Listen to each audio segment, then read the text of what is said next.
Hey genius, welcome back to my channel. So genius, हम कर रहे थे क्लास 12 बिजनेस स्टडीज़ की टॉप 50 एमसीक्यू सीरीज, जिसमें आज अपन करेंगे chapter number 4 planning.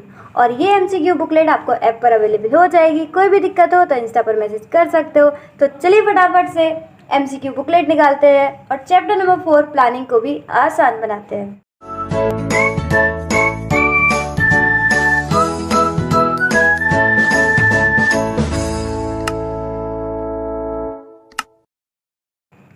MCQ number 1, planning is the. बस इतना ही एमसीक्यू है।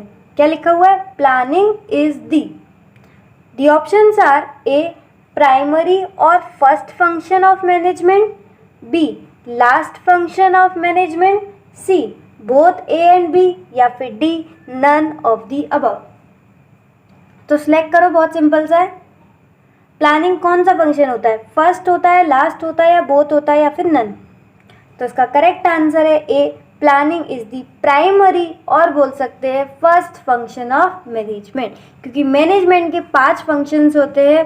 पहला प्लानिंग, सबसे पहले हम कोई भी चीज़ को प्लान करते हैं, फिर ऑर्गेनाइज करते हैं, तो सेकंड हो गया ऑर्गेनाइजिंग।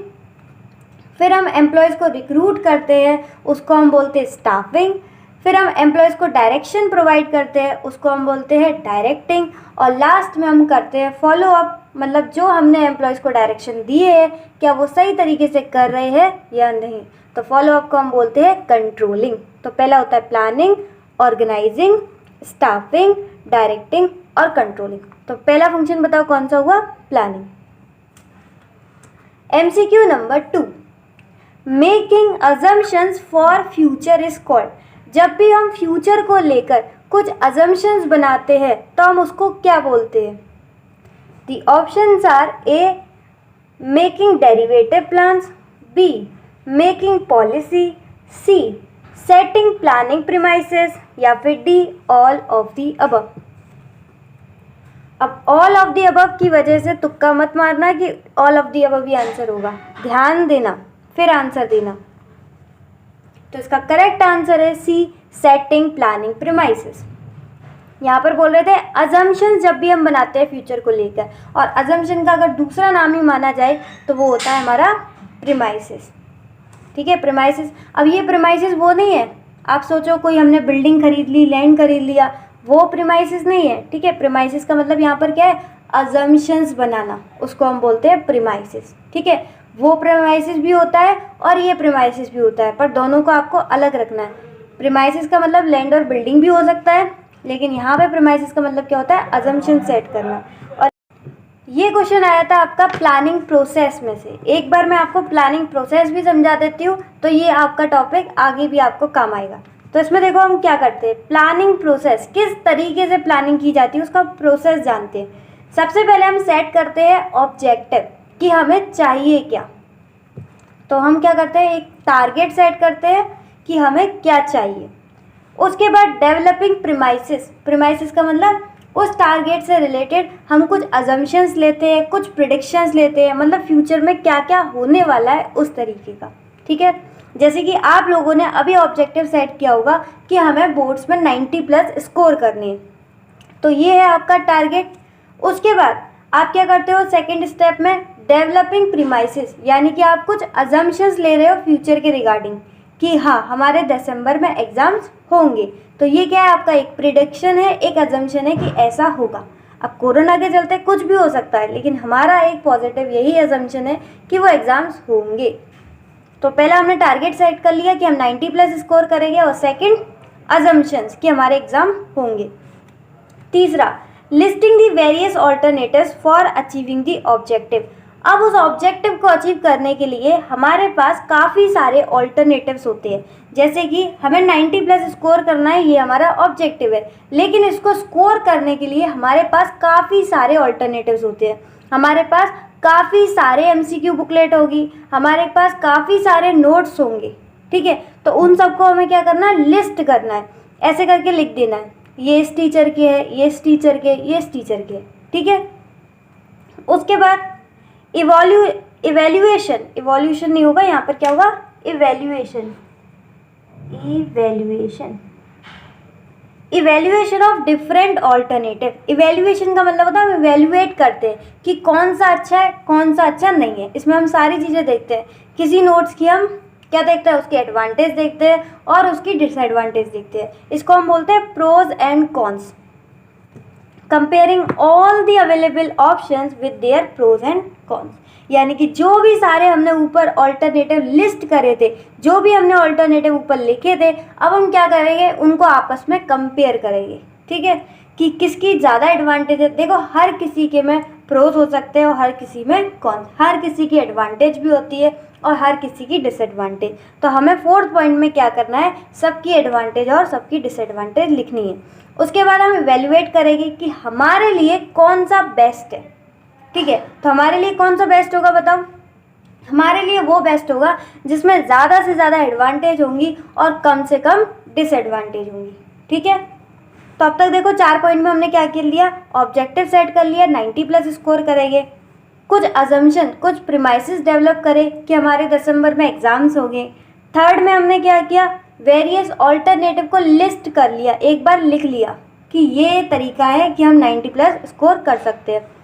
फोर्थ में हमने किया, उन सारे तरीकों को जो भी यहाँ पर हमारे ऑल्टरनेटिव्स थे, उन सारे ऑल्टरनेटिव्स को हमने इवेल्युएट करना शुरू कर दिया, उनके कुछ प्रोज एंड कॉन्स देखे। फिफ्थ में क्या करेंगे, अब इवेल्युएट तो कर लिया लेकिन आपको इम्प्लीमेंट भी तो करना पड़ेगा। आपने 5 नोटबुक में से एक नोटबुक सेलेक्ट कर ली। ठीक है, कि इस बुक में से हम पढ़ेंगे, तो आपको एक्चुअल में पढ़ना भी तो पड़ेगा। तो fifth point is the most important point, क्योंकि हमें उस प्लान को इम्प्लीमेंट करना पड़ेगा। ये प्लान है, ठीक है, हमें उस प्लान को इम्प्लीमेंट करना पड़ेगा। तो जो भी हमने प्लान बनाया है उसको अब टाइम आ गया है कि उसको एक्शन में ले आए। उसको बाद क्या करेंगे, लास्ट पॉइंट रहता है फॉलोअप। फॉलोअप मैंने आपको पहले भी बताया, फॉलोअप का मतलब होता है रेगुलर चेक भी करना। ठीक है, जैसे कि कभी कभी गलती हो जाती है, हम किसी गलत टीचर की नोटबुक पढ़ लेते हैं, उसमें आधे अधूरे नोट्स होते हैं। ठीक है, तो हमें चेक भी करना चाहिए। यहाँ पर गलती से हमने अगर वो इम्प्लीमेंट कर लिया तो साथ के साथ हम फॉलोअप भी करते रहेंगे, क्या वो सही है कि नहीं है। ठीक है, उसमें चीज़ें जो हमें चाहिए, जो कीवर्ड वगैरह चाहिए, वो कवर है कि नहीं है। तो हम क्या करते हैं, रेगुलर चेक करते रहते हैं। Checking keeping to find out whether planners work, जो हमने प्लान बनाया वो वर्क कर भी रहा है या फिर नहीं कर रहा है, तो फॉलोअप करते हैं। ठीक है, तो ये होता है हमारा पूरा का पूरा प्लानिंग का प्रोसेस। एमसीक्यू के साथ हमने एक कंसेप्ट भी पढ़ लिया, आगे जाके आपको काम आएगा, इससे एमसीक्यू बने। आगे डिस्कस करेंगे MCQ number 3, the composite plan which involve setting up to long term objectives, finding course of action and allocation of resources. उसको हम क्या बोलते हैं, एक कंपोजिट प्लान जिसमें हम क्या करते हैं, सबसे पहले लॉन्ग टर्म ऑब्जेक्टिव को सेट करते हैं। एक बार ऑब्जेक्टिव सेट हो गया, उसके बाद हम फाइंडिंग कोर्स ऑफ एक्शन, किस तरीके से हमें काम करना है, और लास्ट हमारा अलोकेशन ऑफ रिसोर्सेज, उस ऑब्जेक्टिव को अचीव करने के लिए रिसोर्सेज का अलोकेशन करते हैं। तो ये किसको बोलते हैं, the options are A policy, B strategy, C programme या फिर डी प्रोसीजर। तो इसका करेक्ट आंसर है बी स्ट्रेटजी। ये सारे आपको जो तीनों दे रखे हैं ना, ये स्ट्रेटजी के कीवर्ड है। एक बार मैं आपको नोट से दिखा देती हूँ, ये रहे। सबसे पहले हम लॉन्ग टर्म ऑब्जेक्टिव्स को डिटरमाइन करते हैं, सेट करते हैं। उसके बाद एक पर्टिकुलर कोर्स ऑफ एक्शन को अडॉप्ट करते हैं कि हमें किस तरीके से वो ऑब्जेक्टिव अचीव करना है, और उस ऑब्जेक्टिव को अचीव करने के लिए रिसोर्सेज का अलोकेशन करते हैं। तीनों कीवर्ड थे, उसी में से क्वेश्चन बनाए। ठीक है, मोस्टली जो एमसीक्यूज बनेंगे वो आपके कीवर्ड में से ही बनेंगे, इसलिए कीवर्ड पे आपको ज़्यादा से ज़्यादा ध्यान देना है, और आपके जो नोट्स हैं उसमें कीवर्ड ज़रूर होने चाहिए। MCQ number 4, the plan which includes objective, policy, procedure and rules. एक ऐसा प्लान जिसमें ऑब्जेक्टिव भी आ जाता है, पॉलिसी भी आ जाता है, प्रोसीजर भी आ जाता है और रूल्स भी आ जाते हैं। ऐसा कौन सा प्लान है आपको बताना है। The options are A strategy, B budget, C program या फिर D all of the above। तो इसका करेक्ट आंसर है C प्रोग्राम, क्योंकि प्रोग्राम में सारी चीज़ें आ जाती हैं, ऑब्जेक्टिव भी सेट हो जाता है, पॉलिसी भी बन जाती है। किस पॉलिसी होती है, किसी भी पर्टिकुलर प्रॉब्लम को टैकल करने के लिए। ठीक है, जैसे होता है ना, हमारे यहाँ बार बार उधार वाले लोग आते हैं तो हम सीधा सीधा लिख देते हैं यहाँ पर उधारी बिल्कुल बंद है, खाली कैश वाले लोग हमारे पास आए। तो पर्टिकुलर प्रॉब्लम थी कि बार बार लोग उधार वाले आ रहे थे क्रेडिट ले लें, तो हमने एक तरफ ही लिख दिया। तो पर्टिकुलर प्रॉब्लम को टैकल करने के लिए उसको हम बोलते हैं पॉलिसी। प्रोसीजर एक सीरीज ऑफ स्टेप्स होती हैं, किस तरीके से काम करना है। प्रोसीजर किसी भी चीज़ का होता है, एक सिंपल चाय बनाने का भी प्रोसीजर होता है, पहले पानी डालते हैं फिर शक्कर डालते हैं, वो सारी चीज़ें। And rules, rules are rules, जैसे अगर हमारे ऑर्गेनाइजेशन में स्मोकिंग मना है तो वो मना है, उसको कोई भी कुछ नहीं बोल सकता। अब चाहे वो लोअर लेवल वाला स्मोकिंग करे या फिर वाला टॉप लेवल वाला, कोई भी स्मोकिंग नहीं कर सकता, क्योंकि रूल सबके लिए एक होते हैं। तो ये सारी चीज़ें किस में आती हैं? ऑब्जेक्टिव, पॉलिसी, प्रोसीजर, रूल, वो आती हैं आपकी ऑप्शन नंबर सी, प्रोग्राम में। ठीक है, एक बार इसका भी मैं आपको कीवर्ड दिखा देती हूँ प्रोग्राम के। ये सारे क्वेश्चन आपके यहाँ से बने टाइप्स ऑफ प्लानिंग। अभी इससे पहले स्ट्रेटेजी का बना था, अब कौन सा बना था? प्रोग्राम का। हाँ ये रहे। तो प्रोग्राम के 3 कीवर्ड होते हैं, उसमें से आया है ये वाला, सेकंड वाले में से आया है। ऑब्जेक्टिव, पॉलिसी, प्रोसीजर और रूल्स का जो कॉम्बिनेशन होता है उसको हम बोलते हैं प्रोग्राम। समझा? आगे बढ़े। MCQ number 5, standardized way in which a task has to be perform is called. Standardized way मतलब एक तरीका किसी भी टास्क को परफॉर्म करने का, उसको हम क्या बोलते हैं? The options are A policy, B procedure, C strategy या फिर डी मेथड। क्वेश्चन में आंसर छुपा है। क्या बोल रहे हैं? तरीका, स्टैंडर्डाइज्ड वे, वे का मतलब क्या होता है? सिलेक्ट करो। तो इसका करेक्ट आंसर है डी मेथड, क्योंकि मेथड भी क्या होता है? एक तरीका होता है किसी भी टास्क को परफॉर्म करने का, एक वे होता है। मेथड के कीवर्ड दिखा दो एक बार, ये रे। तो इसका पहला ही था, देखो ये रहा, standard way in which a task has to be perform. एक तरीका होता है जिस तरीके से हमें किसी भी टास्क को परफॉर्म करते हैं। MCQ number 6, the sequence of steps और actions to be taken to enforce a policy and attain predetermined objective is called. Sequence of step से ही आपको याद आना चाहिए कौन है। सीक्वेंस ऑफ स्टेप मतलब एक तरीके का step 1, step 2, step 3, step 4, step 5। तो मैंने अभी बताया था एक सिंपल चाय के बनाने के लिए भी हमें क्या चाहिए? एक सीक्वेंस स्टेप्स रहते हैं कि पहले आपको पानी डालना है, फिर शक्कर, फिर चाय पत्ती, इस तरीके से। ठीक है, तो ये क्या है? एक सीक्वेंस ऑफ स्टेप्स है। तो इसको क्या बोलते हैं ये आपको बताना है। The options are A objective, B policy, C procedure या फिर डी स्ट्रेटजी। तो इसका करेक्ट आंसर है सी प्रोसीजर। प्रोसीजर होता है आपका एक पूरा सीक्वेंस जिसमें स्टेप्स आते हैं। ये क्रोनोलॉजिकल ऑर्डर में भी हो सकता है। क्रोनोलॉजिकल ऑर्डर का मतलब क्या होता है? वही अपना, जैसे आपने सीखा होगा अकाउंट्स में जब स्टार्टिंग में सिखाते हैं तो कोई एंट्री होती है आपकी ट्रांजैक्शन जो 1 अप्रैल की होती है, कोई ट्रांजैक्शन होती है जो 25 अप्रैल की होती है, कोई ट्रांजैक्शन होती है जो 15 अप्रैल की होती है। लेकिन जब आप जनरल बनाते हो तो एंट्रीज में आप क्या करते हो? सबसे पहले 1 अप्रैल वाली करते हो, फिर 15 अप्रैल वाली, फिर 30 अप्रैल वाली। ठीक है, मतलब कैसा रहता है? क्रोनोलॉजिकल ऑर्डर, जो पहले वो पहले और जो बाद में वो बाद में। ठीक है, पहले 1 अप्रैल वाली, फिर 15 अप्रैल वाली, फिर 25 अप्रैल वाली और लास्ट में लिखेंगे 30 अप्रैल वाली। तो ऐसे मत करना कि पहले 30 अप्रैल वाली लिख दी, वैसे नहीं करना है। ठीक है, एक बार प्रोसीजर भी दिखा दूँ आपको, ये रहा, sequence of steps to carry out different activities. ये कौन सा हो गया हमारा?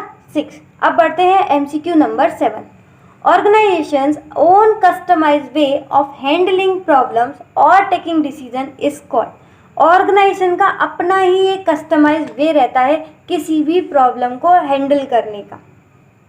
जैसे मैंने आपको बताया, बार बार उधारी मांगने आते हैं लोग, तो कोई कोई क्या लिख देता है कि यहाँ पर उधारी बंद है। कोई थोड़ा सा इसको अच्छा बनाने के लिए वो लिख देते हैं आज कैश कल उधार। ठीक है, आज आपको कैश में मिलेगा, कल उधार मिलेगा, तो कल कभी आता ही नहीं है, तो इसलिए वो इस तरीके से यूज़ करते हैं। कोई कोई लिखता है कुछ और मज़ेदार इंटरेस्टिंग बनाने के लिए, वो लिखता है हमारे कस्टमर्स हमारे लिए किंग हैं, हमारे कस्टमर्स हमारे लिए राजा है और राजा उधार मांगते हुए अच्छे नहीं लगते। तो ये थोड़ा सा इंटरेस्टिंग है। साथ के साथ कस्टमर्स बुरा भी नहीं मांगते और हमारी जो उधारी है वो भी कम हो जाती है। ठीक है, तो हर किसी का एक कस्टमाइज वे रहता है किसी भी प्रॉब्लम को हैंडल करने के लिए। तो आपको बताना है क्या है। The options are A strategy, B policy, C budget या फिर डी रूल। तो इसका करेक्ट आंसर है बी पॉलिसी। कोई भी प्रॉब्लम को टैकल करने के लिए एक अपना कस्टमाइज वे, उसको हम बोलते हैं पॉलिसी। इसको भी दिखा दो एक बार पॉलिसी को। ये रहा, ये किस में से आया है? थर्ड वाले में से, customise way of handling problems. अब आते हैं हम नेक्स्ट एमसीक्यू पर। MCQ number 8, end result towards which all the activities are directed is called. End result मतलब जो आखिरी का हमें चाहिए रिजल्ट, जिसमें हमारी सारी एक्टिविटीज बेस्ड रहती हैं, या फिर ये बोलूँ कि जिसके पीछे हम भागते हैं वो क्या है।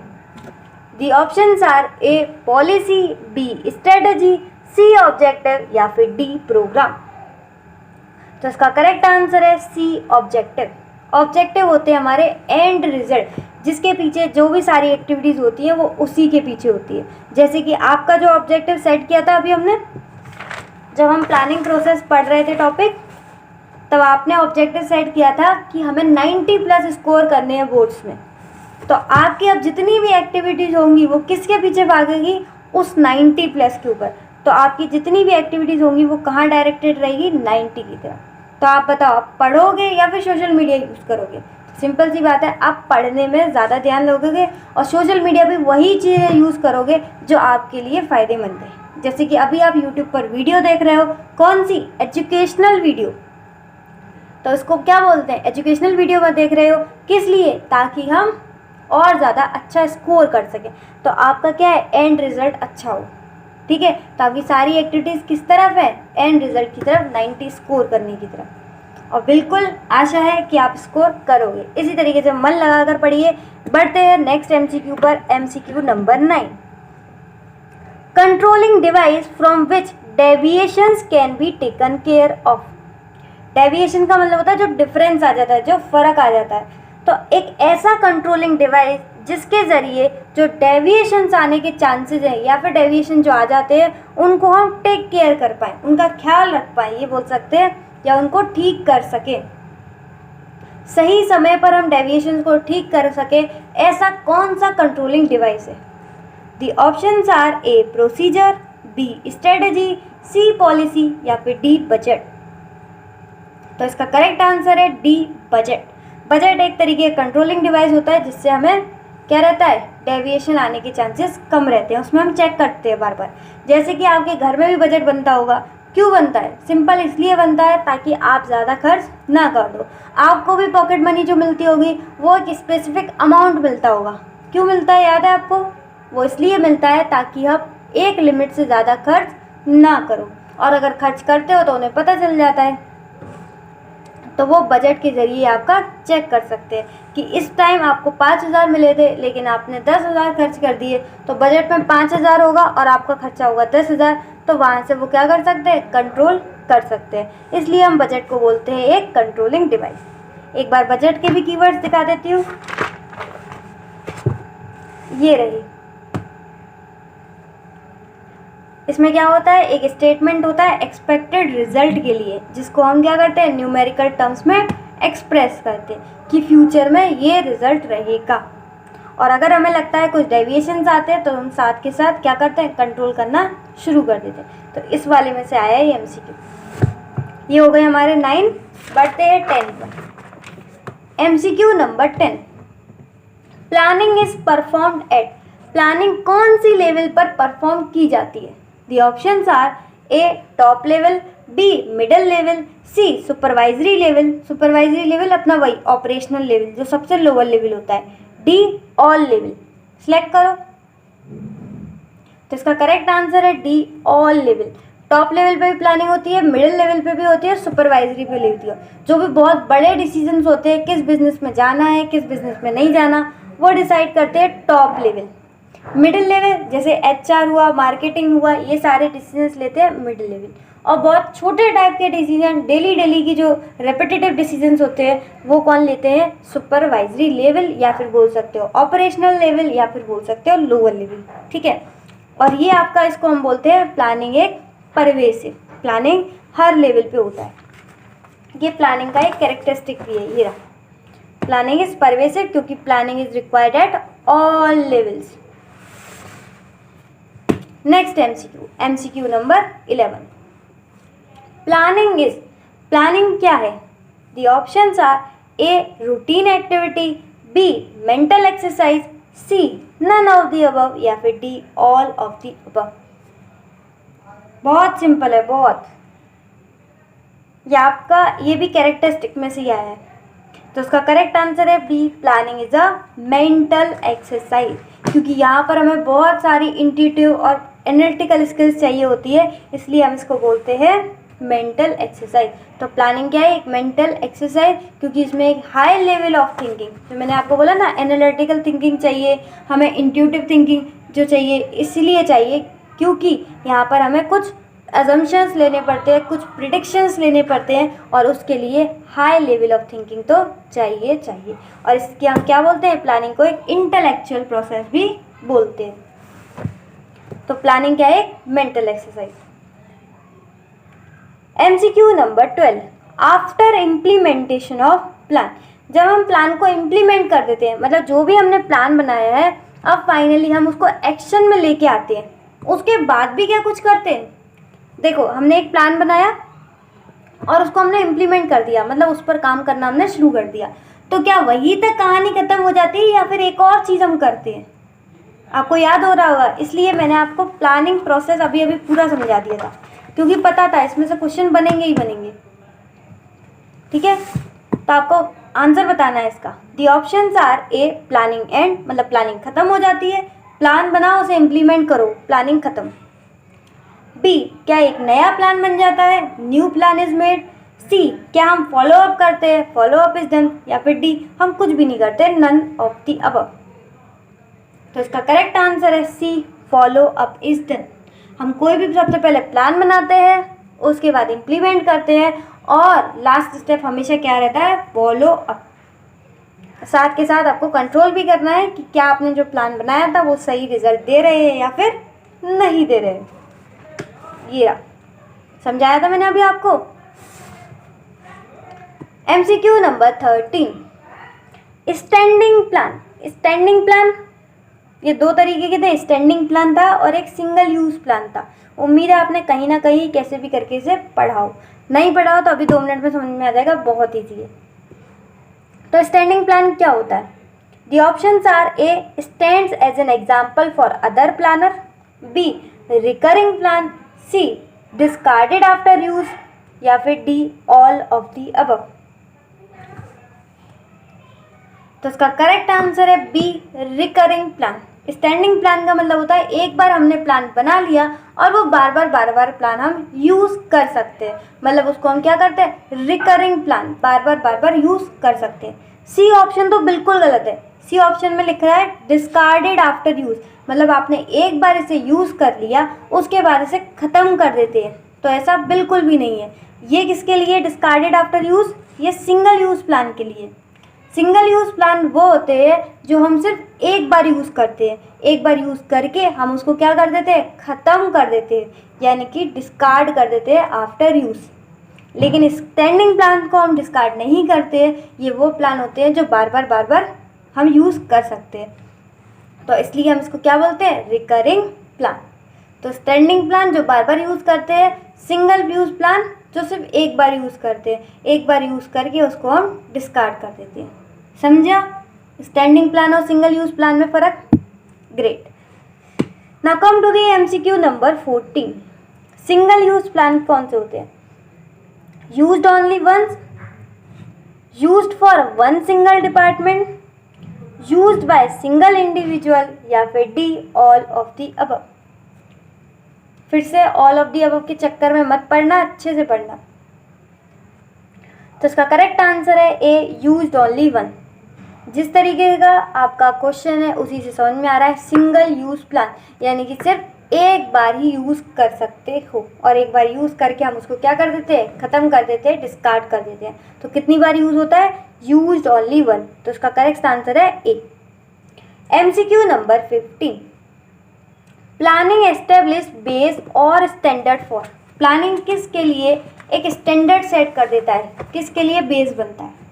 The options are A organizing, B staffing, C directing या फिर डी कंट्रोलिंग। तो इसका करेक्ट आंसर है डी कंट्रोलिंग।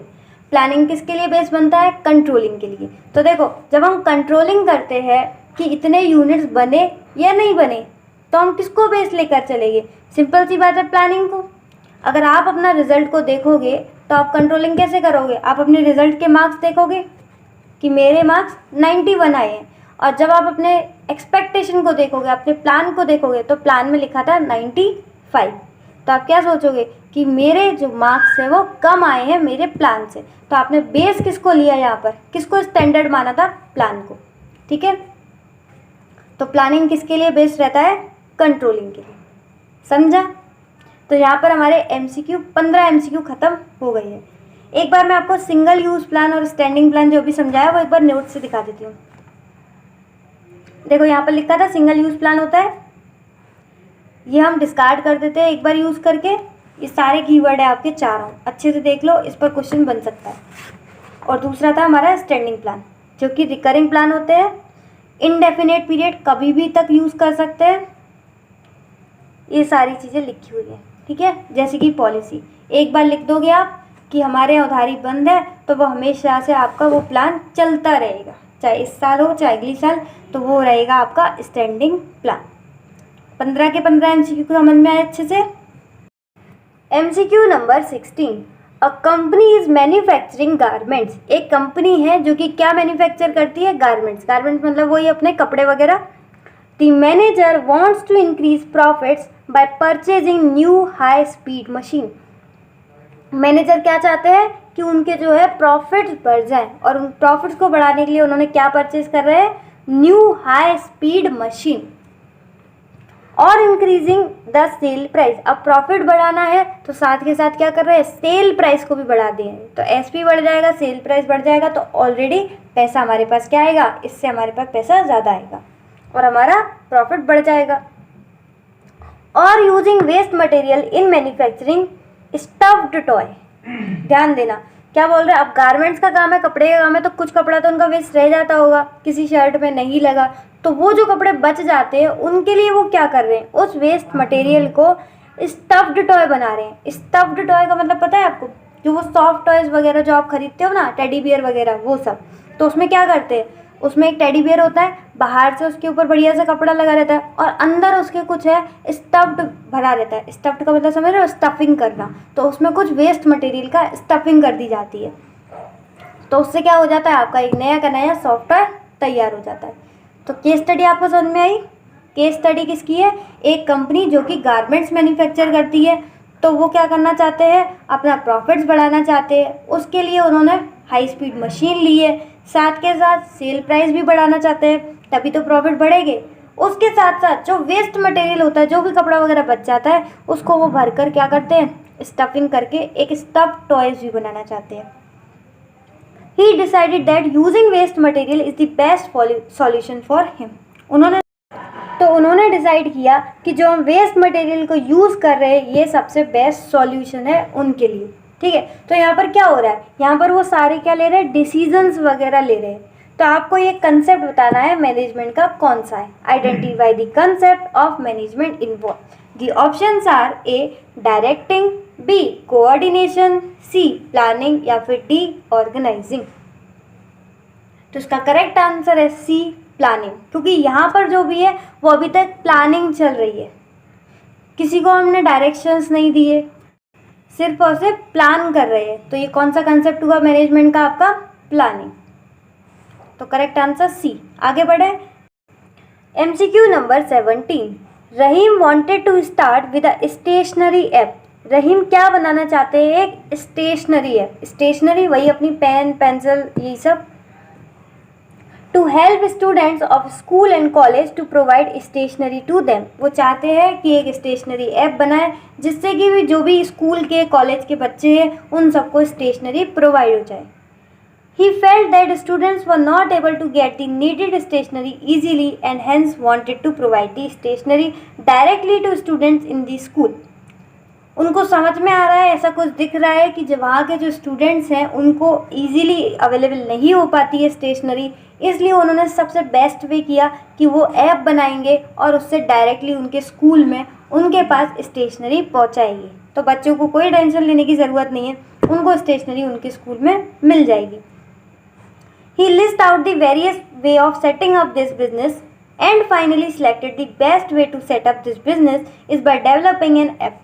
तो उन्होंने इस बिज़नेस को सेटअप करने के लिए पहले क्या किया, बहुत सारे ऑल्टरनेटिव देखे। याद आ रहा है आपको, बहुत सारे ऑल्टरनेटिव देखे, इसका मतलब उन्होंने बहुत सारे लिस्ट किए होंगे पहले ऑल्टरनेटिव। उसके बाद फाइनली बेस्ट वे सिलेक्ट भी कर लिया, यानी कि इवैल्यूएशन में उन्होंने सिलेक्ट भी कर लिया। और सिलेक्ट क्या किया उन्होंने, ऐप बनाने का। Suggest what should be the next step for him. अब उनको नेक्स्ट स्टेप क्या लेना है तो वो आपको बता रहे। तो इन नोट्स में से ये याद आया जो मैंने आपको प्लानिंग प्रोसेस समझाया था। देखो उन्होंने ऑब्जेक्टिव सेट कर दिया कि क्या नाम है, उनको ऐप बना रही है स्टेशनरी की। प्रीमाइसेस डेवलप कर लिए कि क्या नाम है, स्टूडेंट्स को इजीली अवेलेबल नहीं हो पाती है इसलिए वो कर रहे हैं ये काम। बहुत सारे ऑल्टरनेटिव्स भी देख लिए, उसके बाद इवेल्युएट भी कर लिया ऑल्टरनेटिव और उन्होंने सिलेक्ट भी कर लिया, बेस्ट सिलेक्ट कर लिया एप्लीकेशन। अब वो नेक्स्ट स्टेप पूछ रहे हैं। यहाँ तक तो उन्होंने कहानी बता दी, फोर्थ स्टेप तक बता दी, नेक्स्ट स्टेप पूछ रहे हैं। तो the options are A developing premises, B identify the alternative course of action, C implementation of plan या फिर डी फॉलो अप एक्शन। तो इसका करेक्ट आंसर है C implementation of plan. Developing premises तो उन्होंने पहले ही कर लिए। डेवलपिंग प्रीमाइसेस का मतलब क्या होता है, अजम्पशंस लेना, कुछ प्रिडिक्शंस लेना। तो उन्होंने पहले ही अज्यूम कर लिया कि जो स्टूडेंट्स हैं उनको आसानी से स्टेशनरी अवेलेबल नहीं हो पाती है। ऑल्टरनेटिव कोर्सेज ऑप्शन उन्होंने बहुत सारे देखे थे, तो ये भी हो गया, ये भी हो गया। तो इसके बाद नेक्स्ट प्लान होगा उनका इम्प्लीमेंट करना। और अगर हमें इम्प्लीमेंट भी बता दिया होता क्वेश्चन में तो हमारा नेक्स्ट स्टेप रहता फॉलो अप करना। ठीक है, तो उन्होंने कहानी बताई थी हमें फोर्थ तक और नेक्स्ट स्टेप बताना था इम्प्लीमेंटेशन। समझा? Next MCQ number 18, what are certain assumptions about the future on the basis of which the plan will be ultimately formulated. कौन सी सर्टेन assumptions रहती हैं वो आपको बतानी है। The options are A method premises, B planning premises, C esteem needs या फिर डी मैनेजमेंट प्रीमाइसेस। बहुत सिंपल, इतनी बार पढ़ लिया। करेक्ट आंसर है बी प्लानिंग प्रीमाइसेस। यही वो तो होते हैं जिसमें हम कुछ अजम्पशंस, कुछ प्रिडिक्शंस रिगार्डिंग फ्यूचर देखते हैं। बहुत बार पढ़ लिया, अब इस पर चर्चा नहीं करेंगे, आगे बढ़ते हैं। MCQ number 19, name the function of management which involve setting objectives and developing appropriate courses of action to achieve the objective. तो ऐसा फंक्शन, मैनेजमेंट का फंक्शन पूछ रहे हैं। ठीक है, मैनेजमेंट का ऐसा कौन सा फंक्शन है जिसमें हम ऑब्जेक्टिव सेट करते हैं और सिलेक्ट करते हैं कोर्स ऑफ एक्शन, किस तरीके से हमें वो ऑब्जेक्टिव अचीव करना है। The options are A directing, B organizing, C planning या फिर डी स्टाफिंग। बहुत बहुत सिंपल है। ऑब्जेक्टिव सेट करना, प्रीमाइसेस डेवलप करना, ऑल्टरनेटिव्स देखना, अपने ऑब्जेक्टिव को अचीव करने के लिए इम्प्लीमेंट करना। तो इसका करेक्ट आंसर है सी प्लानिंग। ये सब काम कब करते हैं हम? प्लानिंग में। आज का लास्ट MCQ जल्दी करते हैं, मुझे मालूम है आपको थकान हो रही है, तो जल्दी से शुरू करते हैं। MCQ number 20, which of the following is not a benefit of planning. इसमें से कौन सा प्लानिंग का बेनिफिट नहीं है? The options are A planning reduces overlapping and wasteful activities. Overlapping का मतलब होता है जो आपने काम कर लिया और दूसरे एम्प्लॉय ने भी सेम काम कर लिया, तो वेस्ट है। एक काम को दो लोगों ने कर लिया बेमतलब, तो ओवरलैपिंग हो गई। B planning is a mental exercise, C planning provides direction या फिर D planning reduce the risk of uncertainty. जब हम प्लानिंग करते हैं बहुत अच्छी, तो हम क्या करते हैं, जो भी अनसर्टेनिटी होने वाली है, यानी कि जो भी हमारा अनएक्सपेक्टेड होने वाला है, उस रिस्क को हम कम कर देते हैं, क्योंकि हम पहले से ही पहले से ही क्या करते हैं, प्लानिंग करके चलते हैं। तो आपको बताना है कौन सा बेनिफिट नहीं है। 3 बेनिफिट तो होंगे, 1 बेनिफिट नहीं होगा। तो इसका करेक्ट आंसर है B, planning is a mental exercise. क्योंकि आपको याद होगा planning is a mental exercise क्या है, ये कैरेक्टरिस्टिक है प्लानिंग का, ना कि इम्पोर्टेंस। मैंने इससे पहले आपको बताया भी था, ये रहा, ये जो कैरेक्टरिस्टिक्स ऑफ प्लानिंग है उसमें था planning is a mental exercise. तो ये कैरेक्टरिस्टिक होता है, ना कि इम्पोर्टेंस। तो इसका करेक्ट आंसर है B, planning is a mental exercise. इसमें हाई लेवल ऑफ थिंकिंग लगती है प्लानिंग में। ऐसे ही कोई चलता फिरता बंदा थोड़ी प्लानिंग करता, कौन करते हैं, जिसमें हाई लेवल ऑफ थिंकिंग रहती है। ठीक है, आज के लिए बस इतना ही। If the video is helpful for you then hit the like button, share with your mates as well if it is and या डू सब्सक्राइब नाउ। इस तरीके से आपके सारे एमसीक्यूज की प्रैक्टिस इसी चैनल पर होती रहेगी। इसी के साथ इसी तरीके से खुश रहिए, मुस्कुराते रहिए। मिलते हैं नेक्स्ट वीडियो में, तब तक के लिए bye bye, be happy always.